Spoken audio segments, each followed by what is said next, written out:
1 साल बीत चुका था। ढोलकपुर वापस शांत था। गांव के लोग फिर से खुशी से जीने लगे थे। हर पूर्णिमा को लोग एक दिया जलाकर ठुन ठुन ठुन साहुर को याद करते थे। पर एक रात कुछ ऐसा हुआ जो फिर से सब कुछ बदल के रख दिया। लाशें फिर से मिलने लगी। हर 2 दिन बाद किसी न किसी के घर के सामने एक कटी हुई लाश पड़ी होती। गांव फिर से कांप उठा। एक दिन सब लोग महाराज के पास पहुंचते हैं और रो रो कर गांव की घटनाओं के बारे में बताते हैं। रात को महाराज 2 सेनापतियों से कहते हैं, जाओ और खोजो इस कांड के पीछे कौन है। लेकिन सुबह सिर्फ उनकी लाशें लौट कर आईं। एक का सिर था ही नहीं, दूसरे के पैर कट चुके थे। महाराज समझ गए कुछ तो लौट आया है, कुछ जो सिर्फ मौत का खेल खेल रहा है। और फिर कहते हैं, अब इस जंग का सामना मुझे ही करना होगा। उसी रात महाराज चुपके से गांव में आते हैं और एक पेड़ के पीछे खुद को छुपा लेते हैं। और ठीक रात के 2:30 बजे अचानक कहीं से धुआं छा जाता है और उस धुएं के अंदर से एक आवाज आती है,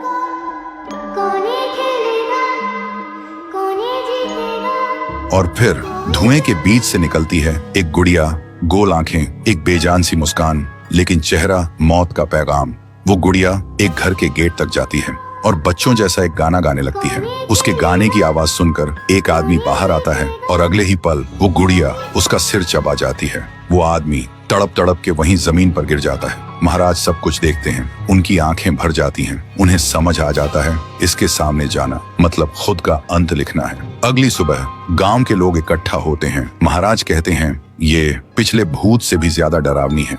इसे सिर्फ वही हरा सकता है जो मौत को पहले ही हरा चुका है। और फिर एक पूर्णिमा की रात सब लोग दिया जलाकर पुकारते हैं, आप वापस आइए, आपके बिना ये गांव जिंदा तो है पर जीने जैसा नहीं। तभी एक आवाज गूंजती है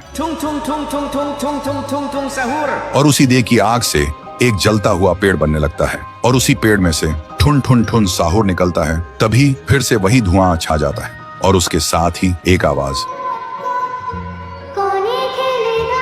सब लोग घुटनों के बल गिर जाते हैं और कांपती आवाज में बोलते हैं, हमें बचाइए, वो आ गई है। ठुन ठुन ठुन साहुर एक जोरदार जंप करता है और सीधा उस धुएं में घुस जाता है और शुरू होती है एक आखिरी जंग। ठुन ठुन ठुन साहुर और गुड़िया की। जमीन कांपने लगती है, आसमान से बिजली गिरती है और जब धुआं हटता है तो दिखाई देता है गुड़िया बिखर चुकी थी। हाथ अलग, सिर अलग, पैर अलग। और तब से गांव में फिर से एक नई सुबह हुई। महाराज मुस्कुराए, गांव वाले जीने लगे और उस दिन के बाद ठुन ठुन ठुन साहुर सिर्फ एक भूत नहीं रहा, गांव का रक्षक बन गया। लेकिन उसी रात कुछ ऐसा हुआ जो किसी को भी पता नहीं चला। गुड़िया का सिर, हाथ, पैर अपने आप जुड़ने लगे थे और फिर वो वहां से चली गई। तो दोस्तों, अगर आप देखना चाहते हैं पीहू वर्सेस गुड़िया तो इस वीडियो को 1 लाख लाइक्स तक पहुंचा दो।